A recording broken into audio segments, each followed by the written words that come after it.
I don't accept the Bible as a gospel of anything except a historical record. But we did go to the moon. You bet your sweet ass we went to the moon. Okay, turn off the camera. Your interview is done. I've given you all the time I'm going to give you. We had a pretty large bang associated with the caution and warning now. Okay, as we have an apparent serious oxygen leak. 4, 3, 2, 1. Houston, we've had a problem. He's in a roll and he can't stop it. Performing an evasive maneuver. Okay, Houston, we've had a problem here.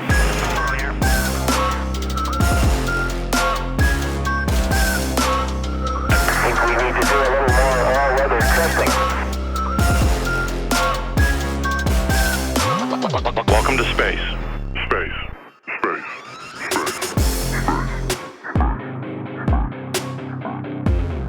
Hello, listener, and welcome to Failure to Launch, the space history podcast where we take you through every mistake, failure, and explosion that made modern space exploration possible. We are your hosts, Quinn, he, him. Chris, he, him. And a scuff Chris, he, him.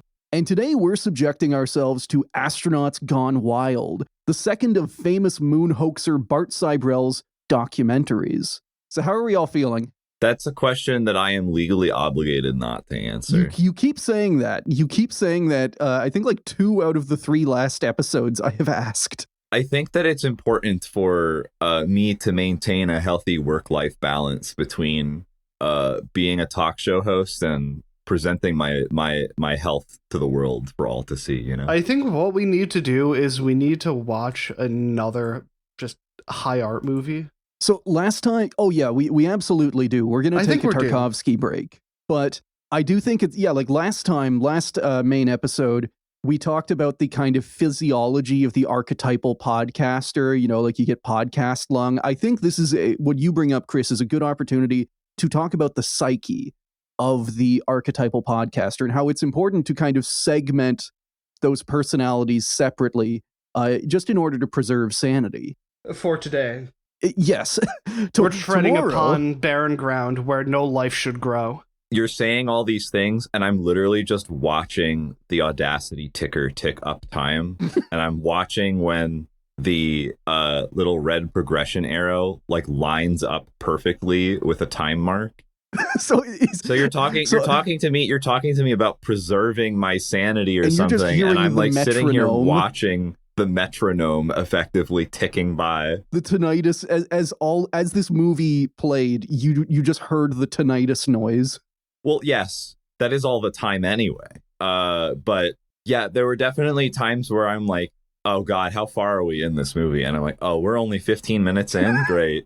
Oh, come on. It feels like at least 2 days. Time dilation is a phenomena that can occur. Yeah, time dilation is a phenomena for sure. I mean, I guess I was also granted the mercy of the last 5 minutes of the runtime of this like 59-minute film is actually just like nothing. Oh yeah, it's sepia tone bullshit. None of this is of value, but it's just like self-fallatiating, lock her up type bullshit that is not pertinent to the message that it's trying to convey in an evidentiary sense. Yeah. So basically it's like you can get off 5 minutes early, and I'm like, great, let's get off this train. It's gonna sound kind of callous, but I really wanted to know what assassination like film they were gonna use for this one, because we had the whole JFK experience. What was gonna be next? Ooh. Well, I mean, he does get into Apollo 1 stuff, at least in his other documentary. Like He's no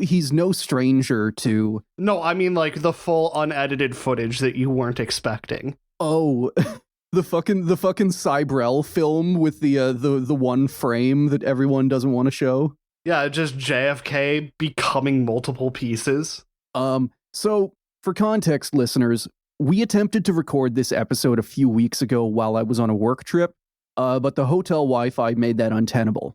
So we got to sit and marinate. Yes, so we did get to sit and marinate, and there has been enough of a delta that at least some of us had to rewatch this documentary in order to keep it fresh for today. Other Chris and I rewatched it. Chris, you preserved yourself, and I think that may be wise because in the pre-chat, we were talking about like how we both interpreted this scenario, I likened it to second impact syndrome, like if you get concussed and then you hit your head again. Other Chris, you had a different take on it. What was that? Watching this was just like having your soul, your intangible self tainted. Just something about it has just pulled a piece of me off. I love the context of this conversation because this was literally just a movie about him forcing astronauts to watch his first movie. This is an active hazard to the health of the human condition. This is literally a Jonesian. I have the white papers, and here they are, and am actually showing the documents, and it's like all this bullshit that he just wrote himself. And so it's literally just, again, that is like the entirety of the movie is him like trying to gotcha astronauts who are infinitely more intelligent and just superior to him in every way. And like it's literally just him like, look at this movie I made. Look at it, this thing I made. I made this thing. Look at it. Have you watched the thing I made? I made a thing. Can you watch it? Like, it has any fucking value other than like the clout chasing, like self-aggrandizing, like egotistical bullshit that just drives this man to perpetuate lies. Like, it's just so funny to me. Like, literally, it's just like if I took like this is so much of a nothing burger. It's like if I took, oh God, how do I think of a good example to analog this? Any important person, for starters, who is knowledgeable in any field and sat them down in a room by being disingenuous with them about how I'm going to interview them, and then be like, oh, gotcha, I wrote up all this bullshit and I'm forcing you to watch my OC fanfic that I made of you in the situation you were in. That's how it actually went down, right? If you don't admit that to me, you're lying. And me and the power invested in the New World Order government that I and people like me are going to help, facilitate, Q, we'll throw you in prison. You'll be treasonous because you didn't agree to me and my peer pressuring and shit. I don't know. I'm losing steam. I'm like rolling down a hill very quickly, and I don't know what direction I was taking this in anymore. But basically, the gist is just like the concept of sitting in front of a screen and being presented with like the sloppiest slop imaginable, and it's just like, I made that, and being like genuinely proud of it and being like, like, I gotcha. I got it all on camera. Google, show me this guy's balls, please. Like, the only good part about this film was watching Burnt get punched in the head that hard. Oh, yes. Beautiful form, by the way. I will say, in its defense, his original documentary did give us this. God's irony.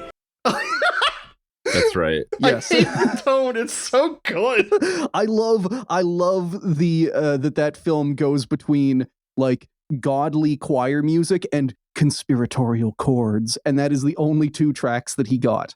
But yeah, to kind of bring this back around, listener, this is a weird movie. This is the movie, the documentary, the film, whatever, Astronauts Gone Wild, and that is like, I wanted to see some astronauts going wild. This movie does not live up to its name. It is a follow-on to his earlier documentary, A Funny Thing Happened on the Way to the Moon, and it is a nothing burger. The entirety of this movie is just him tricking or ambushing astronauts, Apollo astronauts, and just kind of like shouting at them, making them watch his documentary, his other one, and then trying to get them to swear on a Bible.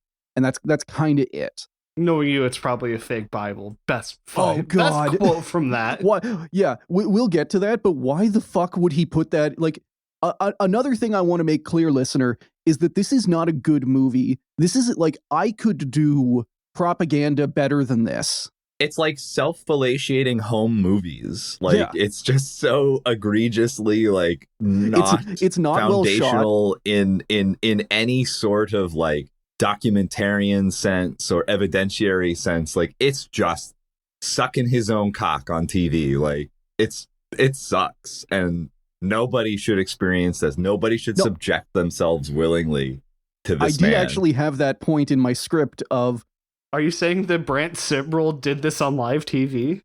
Well, he did get on Fox, and he did make a Fox special. Well, yeah, of course he got on Fox. Yeah, I mean, come on. Congratulations, you got on the propaganda channel. Here's your square for trying.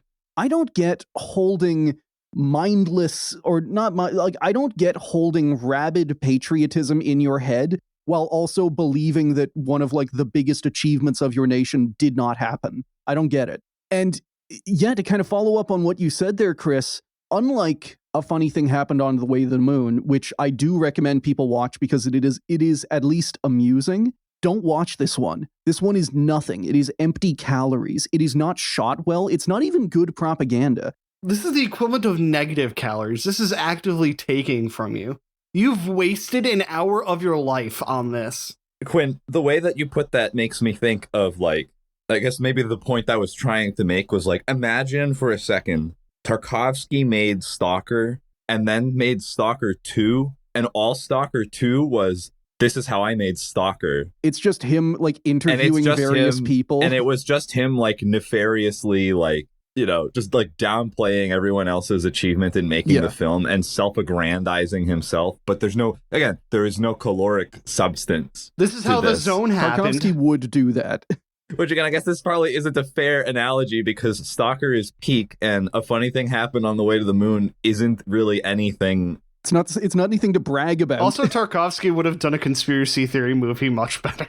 What if we made FTL 2 and it was like none of the content and it was just like not even structure? What if it was just three guys talking about whatever the fuck comes to mind in that instant? You know what I realized that this is? Do you remember, listener, do you remember that period where, like, after every Walking Dead episode or, like, Doctor Who or whatever, there would be a 1 hour, there would be, like, a follow-on, like a kind of podcast where they would just talk about the episode that just happened and they would analyze it.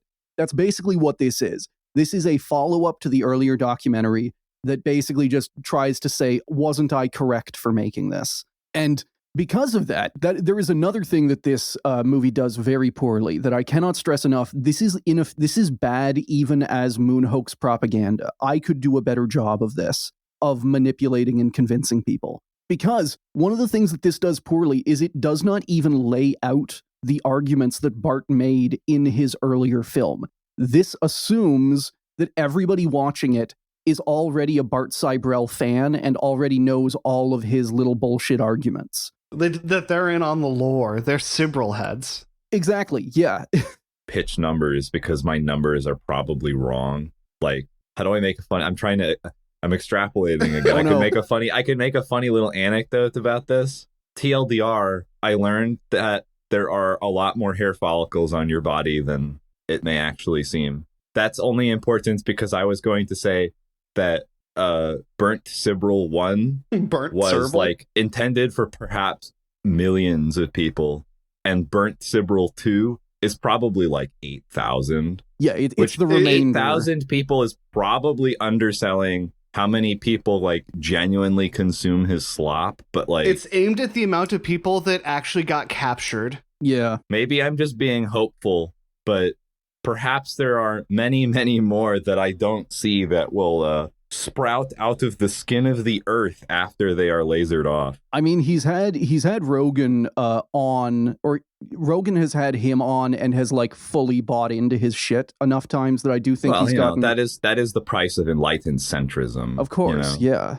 So with all of that in mind, we thought it would be good to like give you a recap on what exactly Sibrel is arguing, because he does not do that in this movie. He assumes that you are already a fan and already know his entire work. We're doing his job for him. I literally have that in my script of, I'm going to do his job as a conspiracy propagandist better than him. So basically, what he lays out in that movie is that A, the Van Allen radiation belt between Earth and the moon is so radioactive that any human would be killed instantaneously regardless of shielding, and thus, not only is it impossible for Apollo to have gone to the moon, it is impossible for anyone to ever leave Earth. Low Earth orbit is the only place you can go, and beyond that is death everywhere. B, he argues that rocket technology of the time was completely insufficient to reach the moon, both in terms of like safety and complexity, but he also just argues delta V was not enough. Like, it just physically didn't have enough fuel, which is very dumb. C, He argues that NASA eliminated astronauts who might blow the whistle on the scheme by staging a bunch of accidents like the Apollo 1 fire, as well as various training jet crashes that killed astronaut trainees and candidates. D, he argues that the Soviet Union actually never even tried to go to the moon. They never had a manned lunar program. The N-1 does not exist, the LK lander does not exist, and the Soyuz does not exist. And because the Soviets were so smart, they focused on Luna series probes. All of this stuff that we know happened did not happen. The Soyuz does not exist. And finally, he claims that footage from the Apollo missions was either faked in low Earth orbit or shot on a soundstage on Earth. All of these claims are thoroughly debunked, and I would recommend going back to listen to our episode on Bart's previous video. And I would also recommend the work of science journalist Paolo Attavissimo, who has written a nearly 600-page book detailing every single conspiracy claim and extensive research debunking them in detail. You can buy his book. I'd recommend it. I have it. But I will also put a link to the free PDF version of his book on the episode description. It's also just a really good read. Give it a check. So, after having gone through all of that setup, are you guys ready to get into the very limited meat and potatoes of this video? God, no, but let's just get it over with. Tear the Band-Aid. And that's what I mean when I say yes, is let's commence with let us dispense the suffering so we can get over it. Let me simply offload this burden from my soul. Yeah, so we start off this video with a sizzle reel, and this is Bart. When he thinks he's really cooking. This is the astronauts going wild, you know? And it's bad right off the bat. If I were him, I would not have picked these clips. I would have picked clips of me owning the astronauts. I would have picked clips of them being like shocked and surprised. No, instead he just looks like a chode.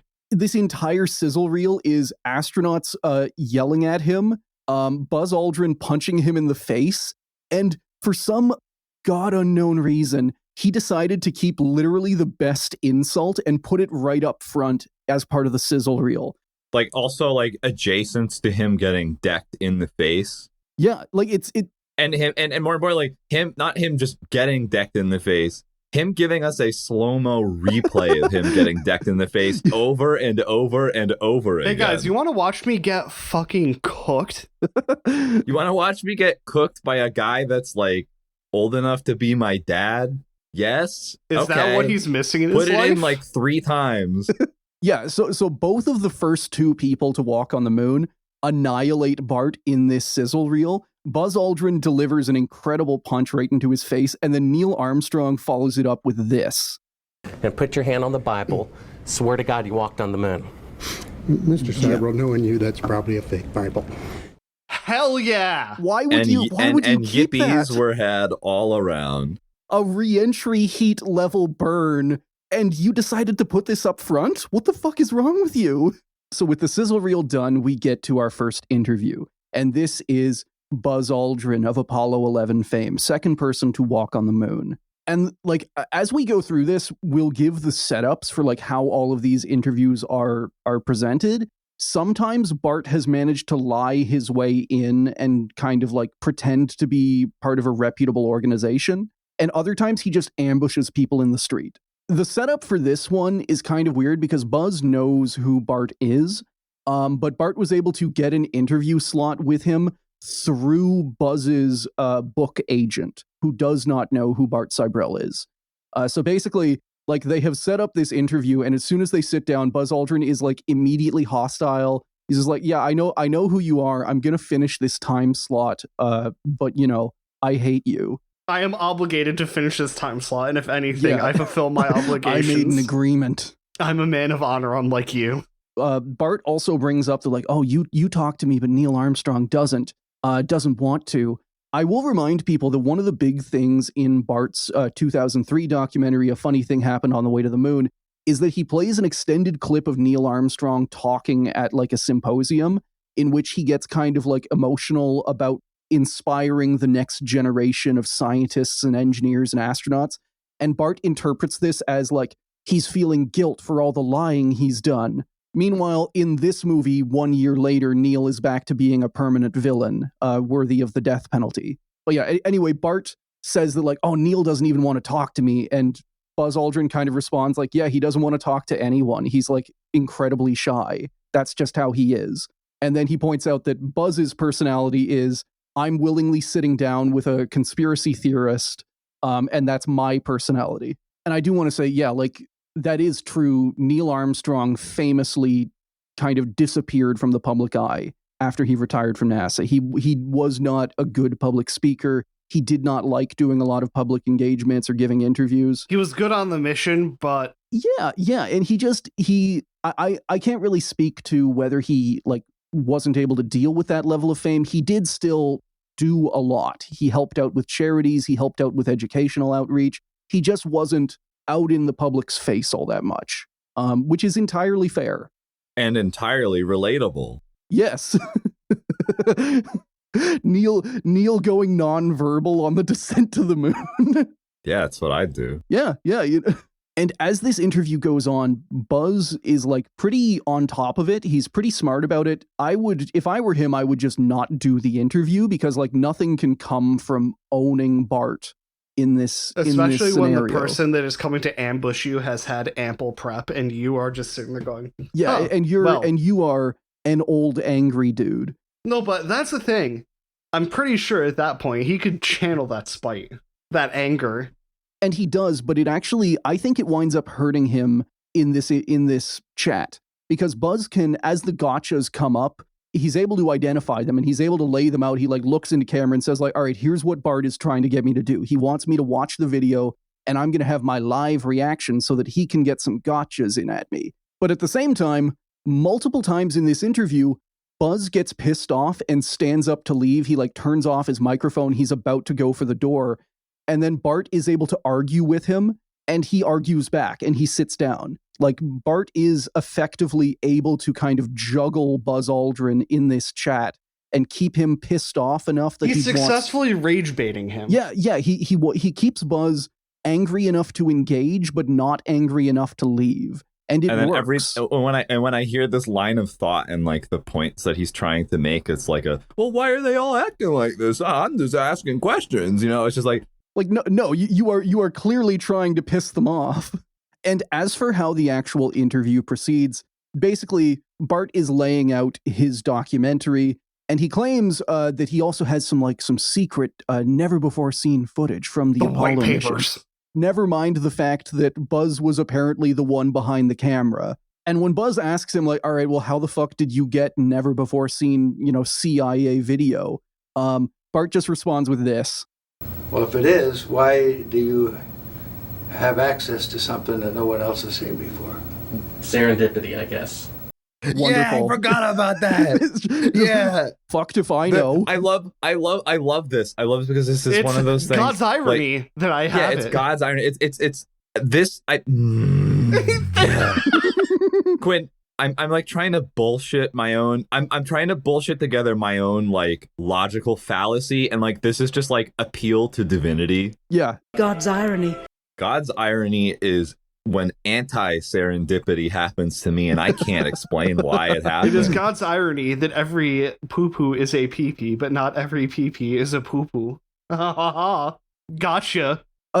Again, whenever he's confronting these astronauts, his proof is his own documentary. He's like, hey, do you have a source for that? Yes, I do. You're looking at him. Is basically what he's saying through all of this. And that includes all of his top secret footage that is actually just publicly, like, you can find this same footage on NASA websites. It's not secret. My source is that I made it the fuck up. Yeah, so this goes on for a little while. Buzz Aldrin eventually relents to watching a bit of the documentary, and we do overhear that it is the documentary. We hear the British lady, and we hear the conspiracy strings going on in the background.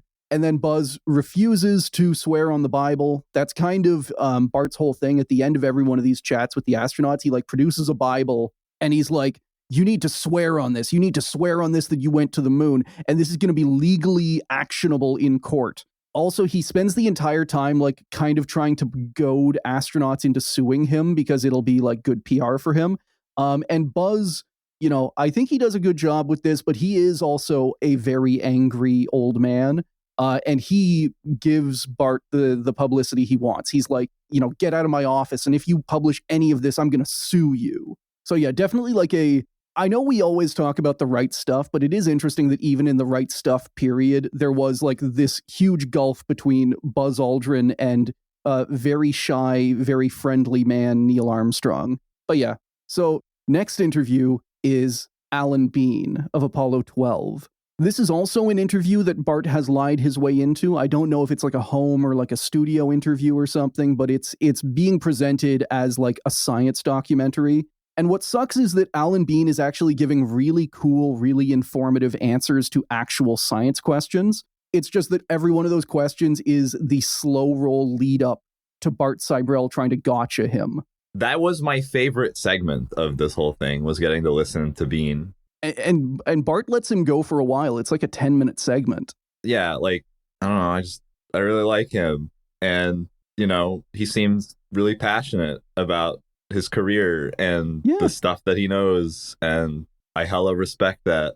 And then I just think it's so heartbreaking that this is all just leading up to a gotcha. Like, all of the stuff that this worm is asking him is just disingenuous. Yeah, like he doesn't even want to learn the cool stuff. He has the opportunity to interview an astronaut.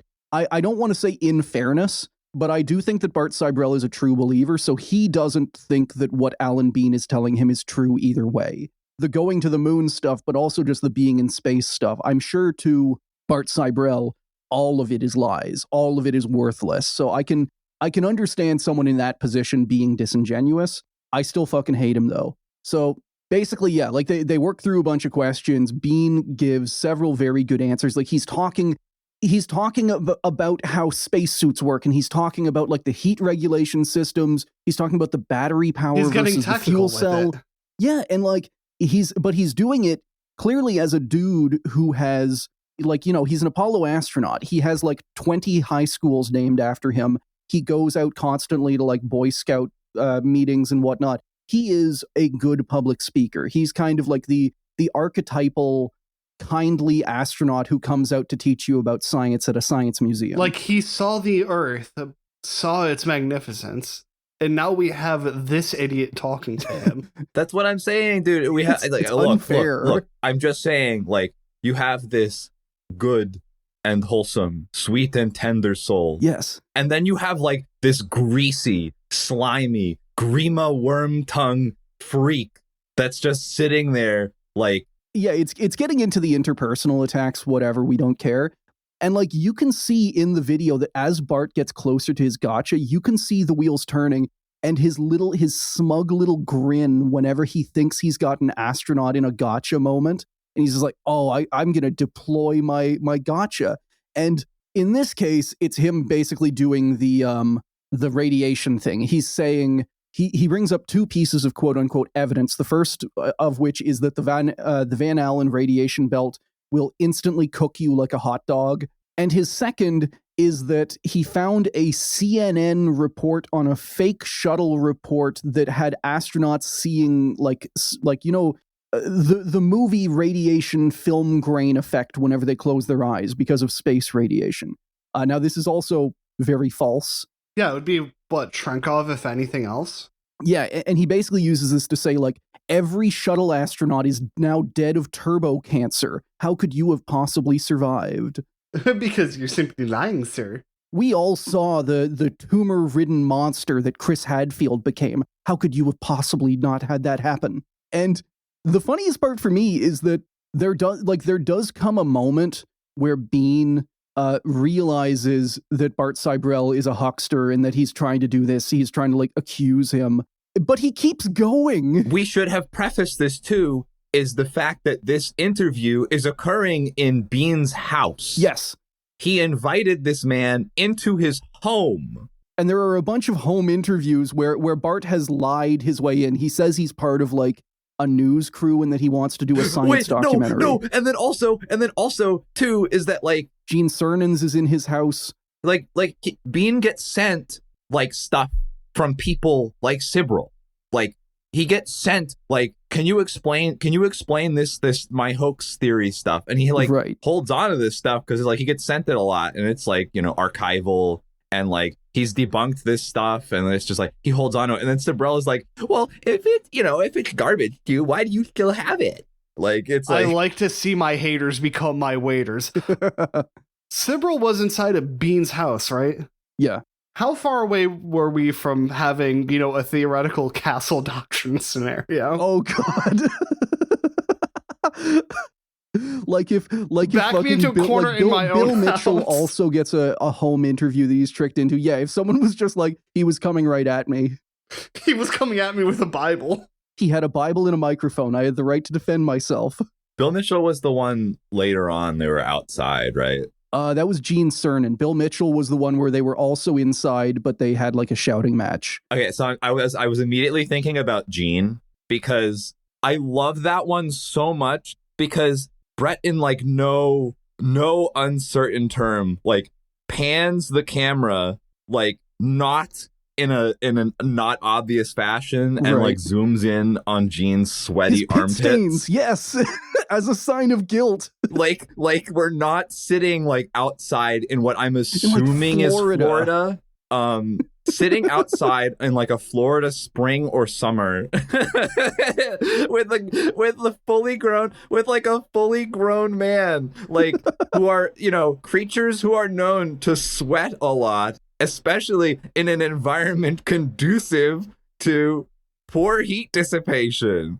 So getting back to Alan Bean, they go back and forth. Bart eventually hands Bean a copy of his own documentary, and I love this. Bean rips it to shreds. He makes fun of the cover and says how stupid the art is. I think it would be funny if you just burnt it in front of him. Alan Bean is by far the most friendly to Bart, even once he realizes that he is a scammer. Like, he makes an honest effort to try and convince Bart out of his beliefs. He's saying, like, hey, I know what you think. When I say a good person, I don't just mean, he is, all the way to the top on the alignment chart. Right. He actually believes in, oh, this guy's just an idiot. I just need to reach him. I can fix him. I can help him. Right.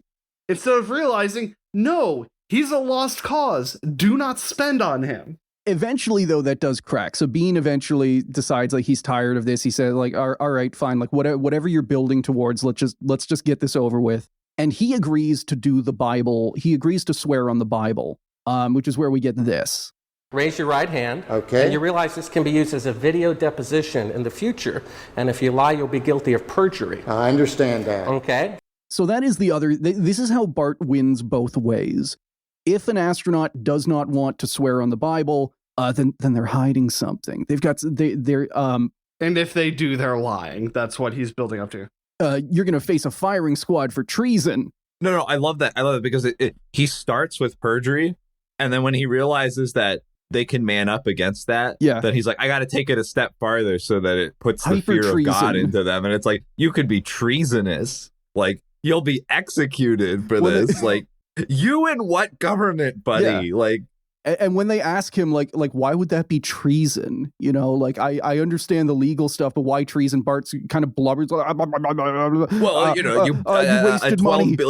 $12 billion of taxpayer money that could have not been taxed from them, so that free Americans could be free to own their own libertarian hellscape. So our next interview, I don't want to call this one an interview. John Young of Apollo 10 and 16. This is the other kind of interview we get where Bart is just like hanging around a conference and he notices astronauts and he just tries to like ambush them. Tries to hit them with that tabloid style. Yeah, he just like, no worries. He just runs up to him as he's walking and just starts like rapid firing, like, I know you faked the footage on Apollo 11. I know you didn't walk on the moon on Apollo 11. Young was not on Apollo 11. It's one thing to claim like, oh, you never went to the moon, but throughout this whole thing, Sibrel is very fixated on Apollo 11, and he repeatedly accuses astronauts who were not on that mission of faking having been on that mission. It's like his thing. Hey, buddy, sorry, you got me on a gap year. I wasn't on that one. And it legitimately makes me wonder how grifty versus true believery he is, because if he believes what he is saying he believes, then Apollo 11 had a crew of like 15. And I don't know, like, obviously this guy is a moron and completely uninformed, but for me, this is just an additional like, oh, you didn't even like pretend to research this.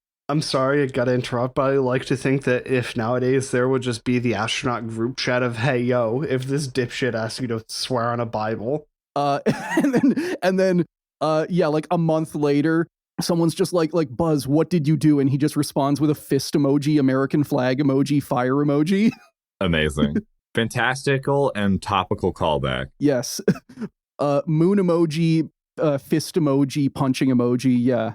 The threat has been eliminated. So John Young, this is a very quick one. He just keeps walking whenever Bart asks him, like, hey, swear on this.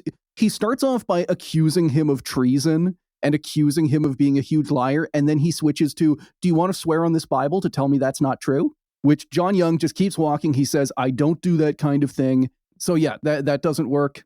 So next interview is Gene Cernan, which I'm very excited about, of Apollo 10 and Apollo 17. This is another one of those, they're in his backyard. He's trying to he's giving actual scientific answers. He still thinks this is an interview. And midway through, he kind of realizes, like, oh, I'm being set up. He realizes this guy is in fact the asshole that has been playing all of his, astronaut cohort.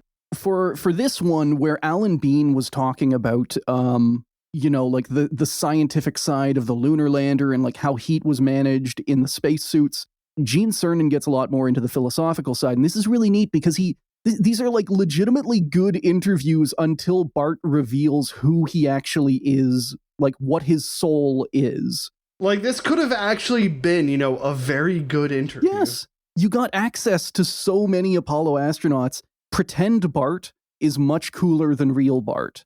And Cernan, he talks about the philosophical side of space, and he talks about how a lot of astronauts felt like this disconnection from Earth being so far away, but that he viewed it as like a security blanket, because the moon being tidally locked with Earth means that it always shows the same face to Earth, which means that Earth is always visible if you are on the right side of the moon. And that anytime he was feeling anxious, he would just be able to look up and see Earth floating there. And he said that it was his security blanket, is what he describes it as, which is no matter what happens, home is right there. Yes, and that he felt like Earth was watching him and supporting him, which is legitimately like I love that. That is such a cool message. That is almost like Alan Bean. That is just pure. Yes. And then Bart tries to pull out the gotchas, which do not work. Another funny thing about this is that he's trying to gotcha them with information that is 30 years after they retired. So a lot of these astronauts, their way of responding to this is just to say, yeah, I don't fucking know. I haven't been an astronaut for decades. That was the thing that I thought about at the time too, because I reflected, especially with like with Neil and Buzz, right? Like it's like, yeah. They're not experts anymore. They're old. They're retired. They have been out of service for like my entire lifetime's worth of time. Yeah. Science has moved on. I can't remember most things that happened like 2 weeks ago. Like I would be expected to remember the fine details of how I handled a ticket at my old job 10 years ago. Yeah. A specific ticket, a specific resolution. How did you type up the response? Fuck if I know what that was. Like, and this isn't to denigrate any of the Apollo astronauts, but like they are not experts on current space stuff. They just know about what they were around for. And I would argue they're not even the best experts on the Apollo program. They are astronauts. They are the crew. They are the cargo. If you really wanted to do this, if you actually wanted to get to the bottom of this and get some real answers and actually dig into this, which Bart does not want to do, you would talk to experts. I'm pretty sure that would be a much quicker way to anger them than whatever Sibrel is doing, just calling them the cargo. Okay, yeah, fair. That's the engineer in me speaking. No, I mean, I understand what you're saying. They are technically, yeah, they are the payload. But I just mean that like that asking them technical questions about, say, the Saturn V booster is outside, even whenever they were active duty astronauts, is outside of their realm of specialty. Like you would talk to a rocket expert, and then you would talk to someone who worked on the upper stages, and then you would talk to someone who worked on the lunar lander. But Bart doesn't want to do this. He wants to talk to the astronauts because the astronauts are A, famous, and B, more likely to give him the publicity he wants. Whereas, like, if he talked to a rocket expert about rocket stuff, like, Bart is able to get a little bit of breathing room in this documentary because a lot of the time the astronauts are just honest and they say, I don't know. Alan Bean says, Bart asks him, like, did you go through the Van Allen radiation belt? And Alan Bean is like, I'm not an astronomer. I don't know. And it turns out, like, they did, but that's not his job. And it wasn't his job 40 years ago.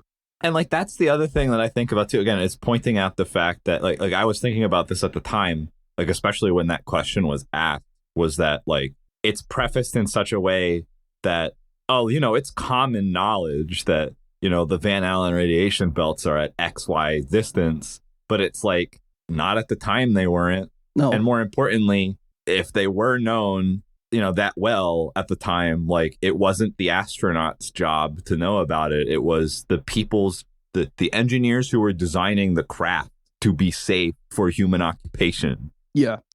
Would have had to have worried about that. I don't know how the radiation works well enough to tell you how to make a craft that is safe, but that's not my job. Somebody does know that. Somebody's done the math. I don't know if that's like electrical engineering or what. Like who would be the engineer that would do the numbers on that? It would be a very multidisciplinary team. To me, it's like you would need somebody who has a good understanding of like energy and its concepts and someone who has a good concept of like material science. Yeah. And then collaborating together to devise a machine that could protect its human cargo from the elements. Like as engineering scientists have always done since they have ever existed. Like it's like, to bring it a little closer to home, it would just be, okay, how do you design a car to not kill the driver if they get into a 10-mile-an-hour accident? It's all kinds of things you can throw on that. Yeah. And we talked about this a little bit before, but you guys are spinning off all of these ways to prove where they're not guilty, but I happen to know because Bart's cameraman gave it to me. The pit stains! Eugene Cernan's fucking disgusting armpits on full display. How do we know the cameraman just wasn't into that and he was just, doing a side quest to get some cash? Yeah, I cannot stress enough that as Eugene Cernan is talking... Slow zoom! It is such a slow zoom. It takes like 5 seconds to get there. Is slowly zooming in on one pit stain. I'm sure this is actually like the least amount of footage focused on Cernan's pit stains. Like I'm sure Bart got home that night and was like looking through the files like, what the fuck is this? Like, dude, what did you do? Yeah, what did you do? And it's like, whatever, I guess we have it. We got to work with it. How can we spin this? So yeah, eventually they go through, same deal as normal. Bart accuses him of treason, says he's going to go against a wall or something. And then he follows that up with hey, would you like to deny any of what I just said and swear on this Bible? Cernan says, hell yeah, I would love to swear on your Bible. I want you to film me swearing on this Bible. And then Sibrel gives him a copy of his documentary, which he does not seem to enjoy. Now, can anyone handle the Michael Collins one for me? The how he absolutely bosses him. That was the one, Michael Collins, he ambushed him in the street, right? Like at the store. He's like going into a grocery store. Just completely antis him. Just, no, I'm not doing this. Be gone. Yeah, like Michael Collins is going towards a grocery store. Bart chases him all the way into like the entrance area, like the cart corral. And then Michael Collins just decides like, yeah, like this Velveeta, this craft dinner for lunch is not worth it. I'm going home. And Bart chases him all the way back to his car. My favorite part, like Michael Collins does not say, after the first like 5 seconds, Michael Collins does not say a fucking word. And then Michael Collins, right before he gets in his car, he squares up with the cameraman. He like walks right up into the cameraman's face. 100% threat aura. And just stares into the camera for a solid like 2 seconds. His eye is like a millimeter from the lens, and he just glares death at every single Bart Sibrel viewer. And then he just gets in his car and leaves. His car, mind you, too, which is very modest. Yes, it's like a 95. It's an old, like, for when they're filming, it's an old dude's car. No, it's the definition of, hey, I don't have to replace it. The car runs. It turns on when I want it to, and I'm going to leave in it. It is antithetical to like this like entire the like concept, the hypothesis of like, oh, well, they're state actors and they're like set up. They're doing like, it for the they're money. Set up for life. They did it for billions of dollars. Like they stole it, and that's where it went. Like they were paid off, and it's like it's like projecting the aura of like the elite of our capitalist society onto them. They're living in the mansions and have the cars and the luxury life, and they stole it from you. Like Smash cut to Michael Collins in a Costco with like $1.50 hot dog. Yes, dude. This dude is literally just like a retired old guy trying to go grocery shopping in like his like 92 fucking car. Like he's wearing a t-shirt, and he is such an old guy because he's wearing a t-shirt, but then he's got his shorts like pulled up over his t-shirt all the way up to his like belly button. Like the fact that he is able to intimidate the cameraman while looking like that is incredible. So I guess we can kind of rapid fire these ones because there's a bunch of like very quick interviews where Bart does not get anything like what he wants. Alfred Worden of Apollo 15. He's like signing autographs at a museum. He's just kind of sitting there. A bunch of kids are coming up and like showing him posters and he's signing them. Bart kind of like skips the line. He just runs up to the table, shoves a camera in his face, and he's just like, "You're treason against America and good patriots and God. Sign my here's my Bible." Signs his Bible and doesn't say a word. Signs his Bible, moves on. And my favorite part of this is that two space fans, like the people who are next in line, they both body block the camera. Like deliberately, like one guy holds his poster and just like slaps it onto the front of the camera and does not let it move. So yeah, Bart gives up surprisingly easily with Alfred Worden. He just kind of walks away after like 10 seconds of not, like, Worden just kind of ignores him. William Anders, Apollo 8, he's at like a fair. He's at like a conference affair. He's walking around outside. And Bart continues his trend of accusing him of having been on Apollo 11 and faking Apollo 11. And he does not get what he wants. William Anders makes a quick escape. And this is the big one. This is, I think, the one that people have been waiting for a long time. If there is one thing Bart Sibrel is known for, is famous for, it is this. Because he decides that he wants to have another fight with Buzz Aldrin. Howdy, Buzz. Who's that?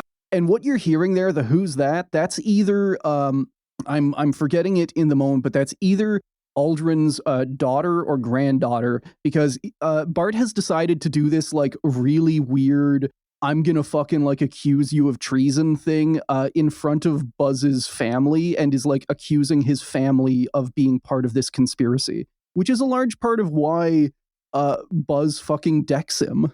Yeah. Turns out if you just turns out do not attack a dude's family in front of him. Especially when, number one, you are that much bigger and you are backing them into a corner. Yeah, so for context, this is at like the front lobby of a hotel. Like they are basically right at the door, right at the sliding door. They are on their way out, and Bart comes from inside the hotel. He dashes out in front of them and then starts like his camera crew and his sound guy start kind of like trying to funnel them back into the hotel. So if you look at pictures of the punch, you can see the kind of the framing that I'm talking about. They start off behind them and they sprint out in front and start like kind of shoving him back in. So yeah, they get to shouting back and forth for a while. Buzz and his family, they make a cut like they start going across the street. Bart runs out in front of them and tries to like shepherd them back.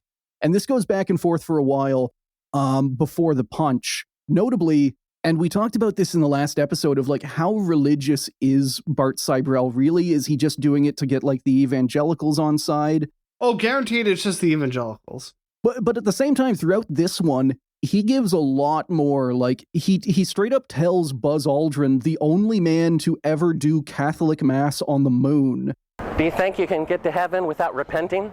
He's throwing increasing signs of like he believes this. He's not using the Bible as like, oh, the legal thing that you swear on in court. He's he tells multiple astronauts, like, you're going to go to hell because of this. Again, Buzz Aldrin, like, Bart got what he wanted out of this. Buzz Aldrin has already interviewed and said, I will not do that. So they argue back and forth a while, and then the punch happens. And it is a beautiful punch. I would recommend, like, you can look this up. The funny thing to me is that the Wikipedia article mentions what kind of punch Buzz Aldrin landed, and it talks about the form being good, which is incredible. That is a Wikipedia editor with either too much time or a lot of hatred for Bart Sibrel, and I feel kinship with them. Notably, I'm blanking on the name, but it's like an overhand punch. It's like an over-the-shoulder.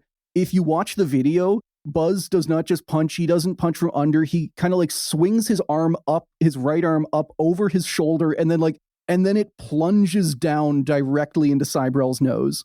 It's beautiful. And you can see it in slow-mo because Sibrel also thought it was beautiful, and he put it in the sizzle reel. So yeah, that ends pretty quickly. There is no aftermath that they show to the punch. It just cuts right away to our next interview. And our next interview, the OG, Neil Armstrong. This one is also pretty short. It's basically just the sizzle reel again.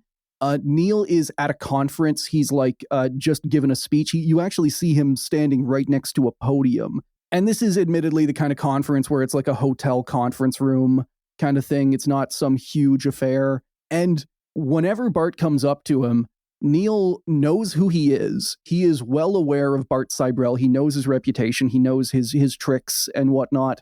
It's very mission commander of him to be this way. Yeah, and of course, we get the incredible burn. And put your hand on the Bible. Swear to God you walked on the moon. Mr. Sibrel, knowing you, that's probably a fake Bible.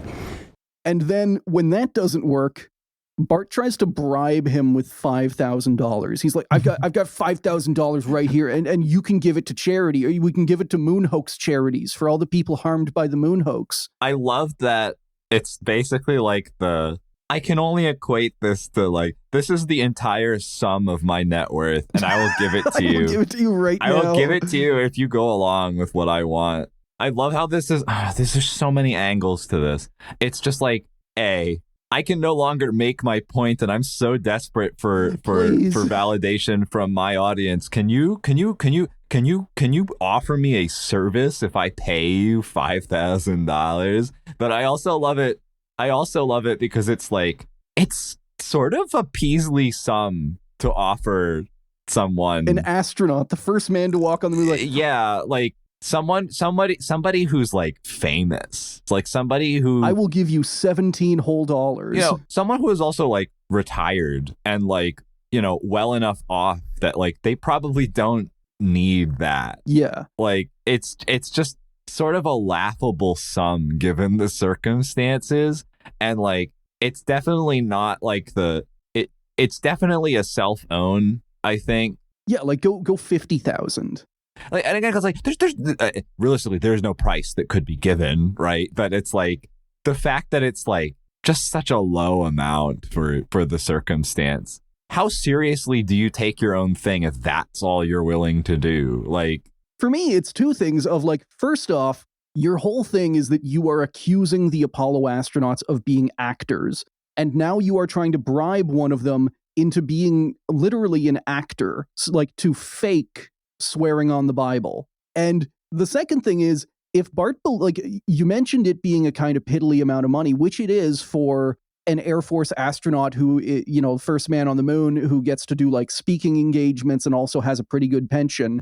It's even worse if you consider what Bart is saying is true, which is that Neil Armstrong stole $300 billion from the American coffers.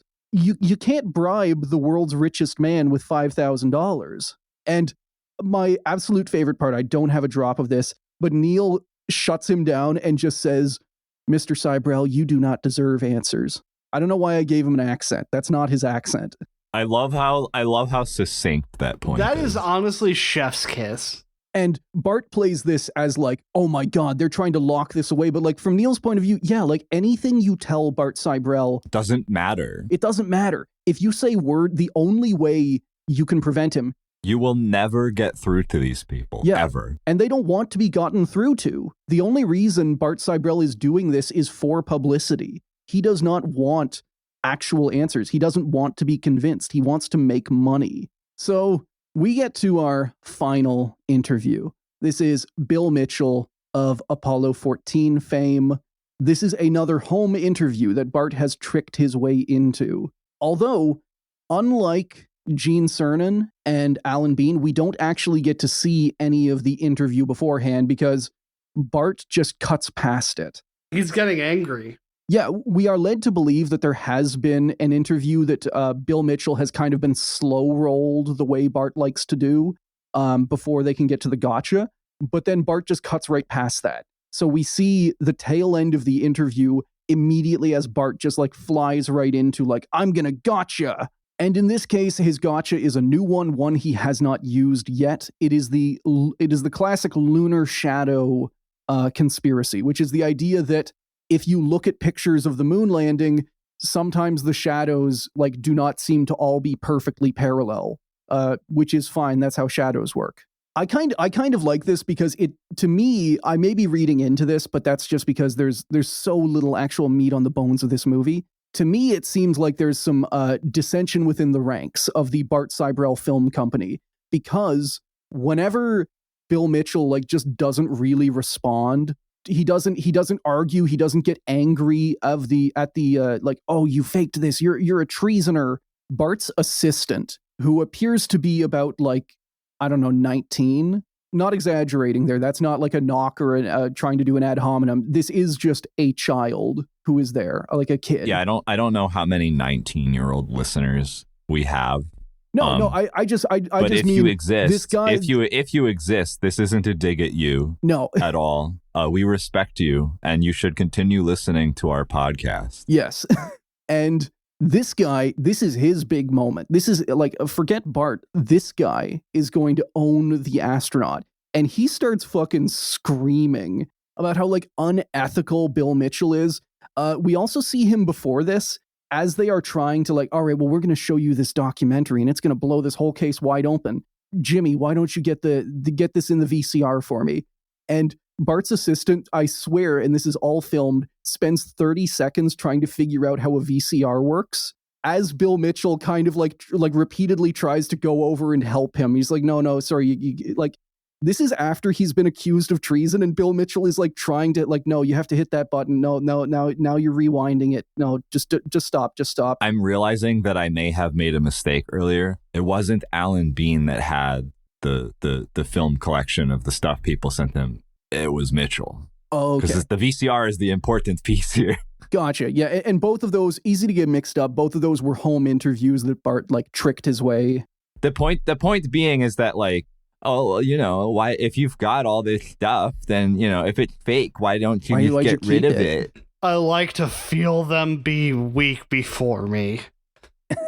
And like throughout all of this, Mitchell he's not fighting back, but he is pushing back, and he's pushing back like in two very interesting ways. The first one is that as soon as he realizes that Bart is a moon hoaxer, he doesn't get mad. He basically says like, hey man, I like a good time. I like a good story. Tell you what, if you impress me, I'll keep talking to you.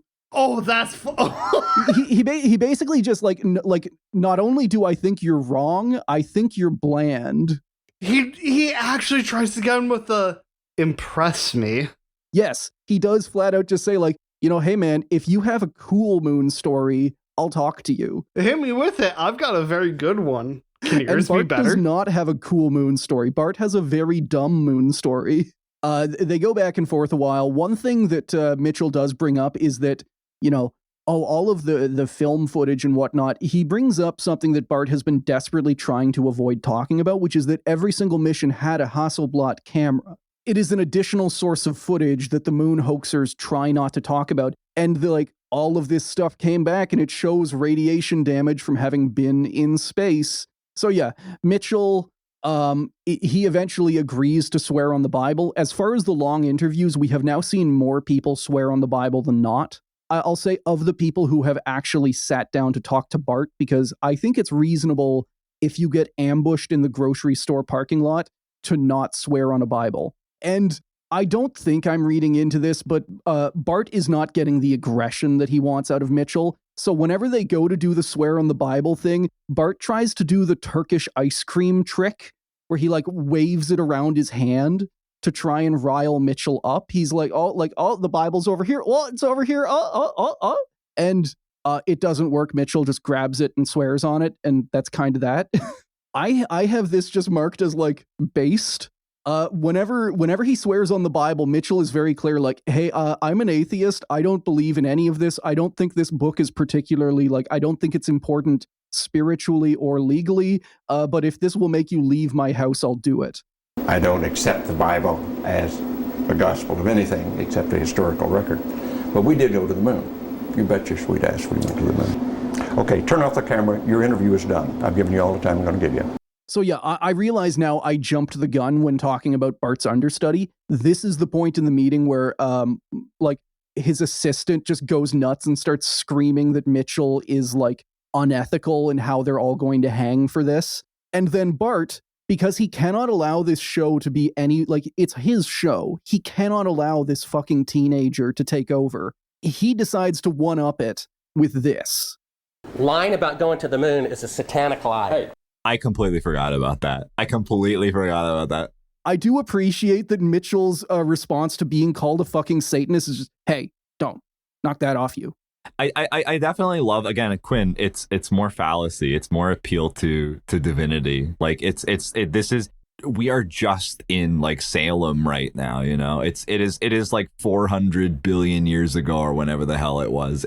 We're having our little theocracy town, and being satanic is legalese for firing squad, you know, like. To me, that lends credence to Bart Sibrel actually, you know, believing this for religious reasons. Because once all of his evidence has been shot down, once all of his claimed photos and shadows and Van Allen belts are gone, what he falls back on is God's irony. Boom.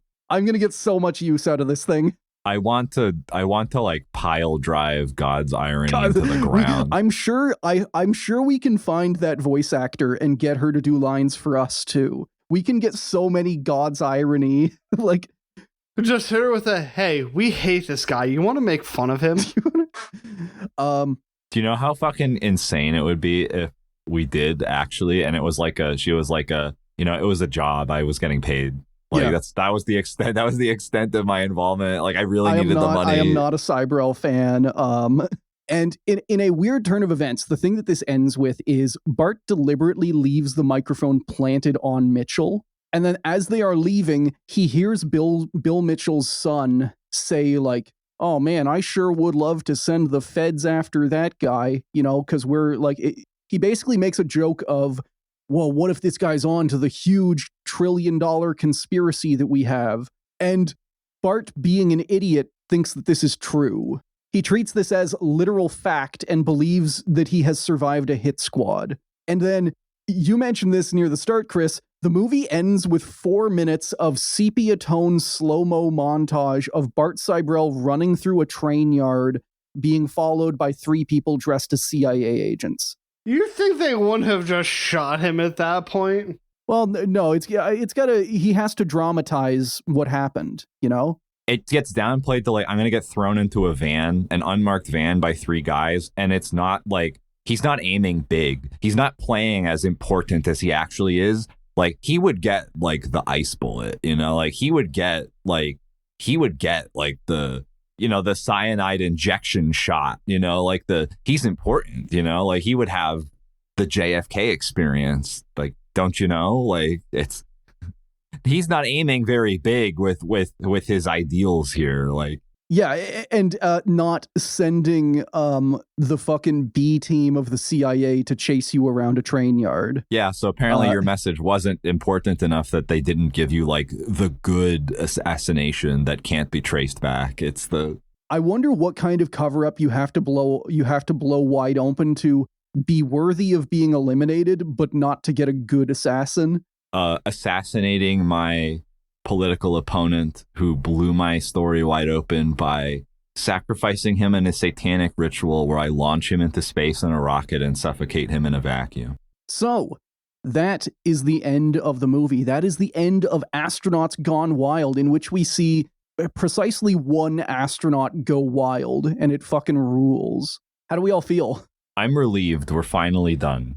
We are done. So yeah, we're done. We hopefully the next time. No, I'm not going to say that. Well, I was going to say there is the Fox News Bart Sibrel special. No. You can't have me at episode 3 and then inevitable episode 4 when we cover the life and death of Bart Sibrel. But yeah, we're done. We're done with this episode, and I hope that it's a good one. Yeah, listener, thank you and goodbye. Goodbye, listener. Thank you to everyone who have signed up to support the show, and a big shout out to all of our top tier patrons. Our cyborg cats are August Sun, Boss, Cat Tiger Reptile, Charlie, Comrade Sleepy Bro, Daniel F, David R, Jesslyn T, Jorg 2 is running to the launch escape system button, Lane of the Wired, Matt, Mobius Striptease, Mysterious Stranger, Nerd Beast, Noah, Number Negative, Oil Drum, Pat, Paul C, Space Northpaw, Spectre Cohen, Tortilla Baron, Vivek D, and Wingsmith. Our space dogs are a Union Thug, AB, Act Guy is Best Guy, Agent Carter, Angie, Angry Old Man Yada Yada, Anthony C, Autofox, Baron M, Bat They, Ben L, Boomzilla, Caleb, Cantaloupe Was Taken, Chainsaw Snuggling, Charles G, Cole C, Captain Lag, CSD 2016, Daddy Bongo, Double Time, Dr. Shockmaster, Ank, Aaron, Eric J, Fractal Moonlight, Furious Luddite, Grant K, Heiko S, Howl's Moving Pictures by Rush, Ian R, Ian W, JMM, James C, Jamie K, Jarl Breadmaker, Jerry M, Jebediah D, John C, Johntastic 20x6, Juan, Carathaga, Belinda S, Kate D, Corbin the Dog, Lens White, Lorgath, McLean C, Mar, Marto, Maritza, Nero Ebb, Nicholas S, Nick, Norman W, Northeast Driver, Outlook Cove, Panda, PB, Perm, Randall, Rapidly Rotating Moonman, Rayto B, Sam A, Serena O, Scott K, Sean H, Central Kazoo, Shannon M, Sean P, Sophie L, Sparks, Spirit of Thunder, Swanee, The Best Sean, Thomas M, Tim P, Toasty Ken, Trash Do, Verosh T, Brisk, Will W, Zap, Zim, and Zombie Dwarf. Albert Count, 140. Thank you for listening to another episode of Failure to Launch. If you want to follow us, we are Failure to Launch on Blue Sky and FT Launch Pod on Instagram. We also post our episodes with visual aids at Failure to Launch Podcast on YouTube. FTL intro and outro themes were provided by DJ Danarchy.